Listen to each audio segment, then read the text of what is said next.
Ya, pernahkah Anda merasa hidup Anda begitu berat, padahal tidak ada yang benar-benar menyakitkan diri Anda? Anda duduk sendirian, tapi pikiran Anda penuh kekhawatiran. Anda berusaha tenang, tapi kepala Anda tidak pernah berhenti berbicara. Suara kecil di dalam diri terus berkata, "Bagaimana jika gagal? Bagaimana jika saya tidak cukup baik? Bagaimana jika semuanya hancur?" Dan tanpa sadar, kita pun perlahan menjadi tawaan dari pikiran kita sendiri. Kita sering berpikir bahwa penderitaan datang dari luar, dari orang lain, dari situasi, dari nasib buruk. Padahal sesungguhnya sebagian besar penderitaan kita berasal dari cara kita menafsirkan apa yang terjadi. Ya, filsafat Stoikisme yang lahir ribuan tahun lalu di Yunani dan Romawi kuno mengajarkan hal yang sederhana tapi sangat dalam. Kita tidak bisa mengendalikan dunia luar, tapi kita bisa mengendalikan pikiran kita terhadap dunia itu. Ya, bayangkan Anda berdiri di tengah hujan deras. Anda bisa marah pada hujan, berteriak, dan kesal karena basah. Atau Anda bisa tersenyum, menarik napas dalam, dan berkata pada diri sendiri, "Ini hanya air, saya tidak apa-apa." Ya, situasinya sama, yang berbeda hanya cara berpikirnya. Dan dari sanalah Stoikisme mengajarkan kekuatan yang sesungguhnya, yaitu kekuatan untuk tetap tenang di tengah kekacauan. Ya, pikiran negatif itu seperti benih kecil. Jika Anda menyiramnya dengan perhatian, dia akan tumbuh menjadi hutan gelap di dalam isi kepala Anda. Dia akan merambat, menjerat hati Anda, hingga Anda tidak bisa lagi membedakan antara kenyataan dan ketakutan Anda sendiri. Tapi, jika Anda berhenti memberinya makan, jika Anda sadar bahwa pikiran itu hanya ilusi sesaat, maka perlahan dia akan layu dan mati. Dan itulah makna dari bunuhlah pikiran negatif Anda. Bukan dengan kekerasan, tapi dengan kesadaran. Dengan melihat pikiran Anda apa adanya, tanpa harus percaya padanya. Ya, Marcus Aurelius, Kaisar Romawi, yang juga seorang filsuf Stoik, pernah menulis dalam bukunya Meditation, yaitu ketenangan datang ketika Anda berhenti mencoba mengendalikan hal-hal di luar diri Anda. Ya, pikiran itu sejenak. Betapa sering kita marah, cemas, kecewa hanya karena hal-hal yang tidak bisa kita ubah. Kita marah pada orang yang tidak menghargai kita, padahal kita tidak bisa mengubah hati orang lain. Kita cemas tentang masa depan, padahal masa depan belum terjadi. Kita menyesal atas masa lalu, padahal masa lalu sudah selesai. Dan di antara dua waktu itu, masa lalu dan masa depan, kita lupa untuk benar-benar hidup di saat ini. Ya, Stoikisme mengajarkan pembagian sederhana dalam hidup, yaitu ada hal yang bisa Anda kendalikan dan ada hal yang tidak bisa Anda kendalikan. Kebahagiaan dimulai ketika Anda berhenti memusingkan hal yang tidak bisa Anda kendalikan. Anda tidak bisa mengontrol cuaca, tapi Anda bisa membawa payung. Anda tidak bisa mengontrol ucapan orang, tapi Anda bisa memilih diam. Anda tidak bisa mengontrol masa depan, tapi Anda bisa berbuat baik hari ini. Ya, dan ketika Anda hidup dengan kesadaran itu, hidup Anda akan menjadi jauh lebih tenang. Ya, Skena, seorang stoik besar lainnya, pernah menulis, kita lebih sering menderita dalam pikiran daripada dalam kenyataan. Ya, coba renungkan kata-kata itu. Kita menciptakan skenario buruk di isi kepala kita sendiri, berulang-ulang, sampai kita percaya itu nyata. Padahal dunia tidak sekejam yang kita bayangkan. Kita takut miskin, padahal hari ini masih cukup buat makan. Kita takut gagal, padahal belum mencoba. Kita takut ditinggalkan, padahal belum tentu kehilangan.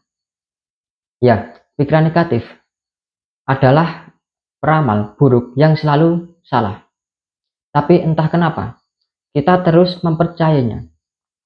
Jadi, bunuhlah pikiran negatif Anda. Bunuh dengan kesadaran, bukan kemarahan. Bunuh dengan ketenangan, bukan dengan kekerasan. Sadari setiap kali pikiran Anda mulai berlari ke arah yang tidak perlu.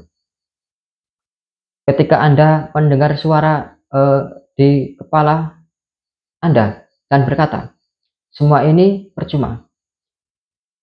Dan coba jawablah dengan lembut, saya masih belajar. Ketika pikiran Anda berkata, tidak ada harapan, jawablah, selama saya masih bernapas, selalu ada harapan. Ya, ketika hati Anda berkata, saya tidak mampu, coba katakan, saya mungkin belum mampu sekarang, tapi saya sedang menuju ke sana. Ya, itulah bentuk nyata dari kebijaksanaan stoikisme. Bukan melawan dunia, tapi melatih diri untuk tetap teguh di tengah dunia yang tidak pasti.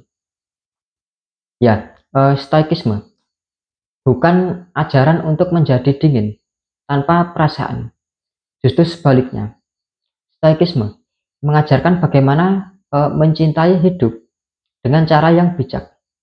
Mencintai tanpa bergantung, berharap tanpa cemas, menerima tanpa menyerah. Ya, mereka yang mempraktekkan stoikisme belajar untuk berkata, saya tidak bisa mengubah angin, tapi saya bisa mengatur layar saya. Ya, pikiran negatif sering datang karena kita ingin semuanya berjalan sesuai rencana dan sempurna. Kita ingin hidup tanpa masalah, tanpa rintangan, tanpa kecewa. Tapi hidup bukan seperti itu. Hidup adalah tentang bagaimana kita menari di tengah hujan, bukan menunggu badai reda. Ya, stoikisme mengajarkan kita untuk melihat setiap masalah sebagai latihan bagi jiwa kita. Kesabaran dilatih saat Anda diuji dengan keterlambatan. Ketenangan dilatih saat Anda menghadapi orang yang memancing emosi pada diri Anda. Keberanian dilatih saat Anda tetap melangkah meski takut. Ya, setiap kesulitan adalah guru. Setiap kegagalan adalah latihan. Dan setiap luka adalah tanda bahwa Anda masih berproses. Ya, Anda tidak bisa mengontrol hidup, tapi Anda bisa mengontrol pikiran Anda terhadap hidup. Dan disitulah letak kebebasan sejati manusia. Ketika Anda bisa berkata, apapun yang terjadi, saya akan tetap tenang, maka dunia tidak lagi punya kuasa atas Anda. Itulah bentuk jiwa yang bebas dalam pandangan stoikisme. Ya, bayangkan seorang yang sedang berjalan di tengah pasar yang bising. Orang-orang berteriak, harga naik turun, suara bersautan. Tapi dia berjalan dengan damai. layaknya menatap, karena dia tahu yang bisa dikendalikan hanyalah langkahnya sendiri. Ya, begitulah seharusnya kita hidup di dunia yang kacau ini. Kita tidak bisa mengubah semua orang, tapi kita bisa menjaga diri agar tidak ikut menjadi kacau. Ya, ketika pikiran negatif datang, jangan panik. Coba tarik nafas panjang dan hembuskan secara perlahan. Sadari bahwa itulah hanyalah pikiran. Dia datang dan pergi seperti awan di langit. Anda tidak perlu mengusirnya, cukup biarkan dia lewat. Ya, ketenangan bukan berarti tidak ada pikiran negatif, tapi kemampuan untuk tidak tenggelam di dalamnya. Ya, Epictetus, seorang budak yang menjadi filsuf Stoik besar, pernah berkata, Anda bisa mengurung tubuh saya, tapi Anda tidak bisa mengurung pikiran saya. Ya, itulah kekuatan sejati manusia. Pada akhirnya, tidak ada yang benar-benar bisa menyakiti kita, kecuali kita sendiri yang mengizinkannya. Ya, ketika Anda mulai melatih pikiran Anda untuk tetap tenang, perlahan hidup Anda akan berubah. Hal-hal kecil yang dulu membuat Anda marah, kini hanya membuat Anda tersenyum. Masalah besar yang dulu membunuh Anda dan panik, kini terasa lebih ringan untuk dihadapi. Anda mulai sadar bahwa kedamaian bukan sesuatu yang Anda cari di luar, melainkan sesuatu yang Anda bangun di dalam diri Anda sendiri. Ya, bunuhlah pikiran negatif Anda, bukan dengan kebencian, tapi dengan kesadaran. Sadari bahwa hidup ini terlalu singkat untuk dihabiskan dalam rasa kecemasan. Ya, hiduplah di saat ini, karena saat ini adalah satu-satunya waktu yang benar-benar ada. Masa lalu telah pergi, masa depan belum datang. Hanya sekarang yang Anda punya.